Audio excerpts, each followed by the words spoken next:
आज हम पहुंचे हैं मुरादाबाद जिले के ठाकुर द्वारा विधानसभा सीट पर। यहां 2017 में समाजवादी पार्टी ने जीत हासिल की थी। ये पूरा इलाका एक तरीके से गढ़ कहा जाता है समाजवादी पार्टी का।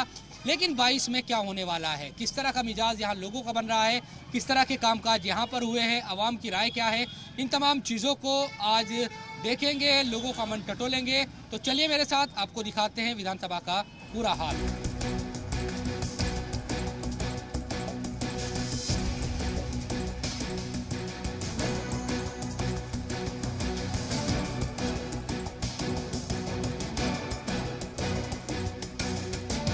ठाकुर द्वारा हम पहुंचे हुए हैं। इस विधानसभा सीट की अगर बात की जाए तो 2017 में समाजवादी पार्टी ने यहां पर जीत हासिल की थी। उत्तराखंड से लगता हुआ एकदम इलाका, काशीपुर बिल्कुल नज़दीक है।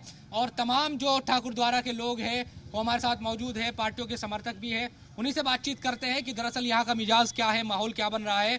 सबसे पहले आप ही, चूँकि समाजवादी पार्टी के विधायक है, 22 में बदलाव का नारा आप लोग दे रहे हैं, कैसे बदलाव होगा, किस तरह की रणनीति, क्या हिकमत अमली आप लोगों की?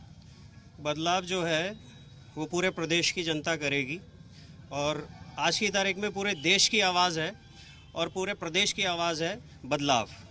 और आने वाले 2022 में आदरणीय अखिलेश भैया पूर्ण बहुमत से उत्तर प्रदेश में सरकार बनाएंगे और पूर्ण बहुमत से मुख्यमंत्री बनकर विधानसभा में जाएंगे। विधानसभा में जाएंगे आप कह रहे हैं, किस तरह का काम हुआ है 5 साल में, किस तरह की चीज़ है? क्योंकि यहाँ तो समाजवादी पार्टी के विधायक है और ये माना जाता है कि क्योंकि मुस्लिम अक्सरियत यहाँ पर है वोटरों की, कि ज़्यादातर जो सीटें हैं वो निर्णायक भूमिका में मुस्लिम है।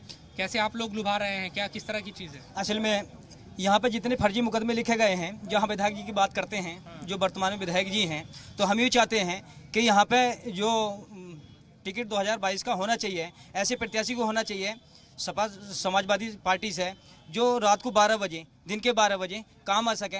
मैं कोई नेता नहीं हूँ, आम जनता का आदमी हूँ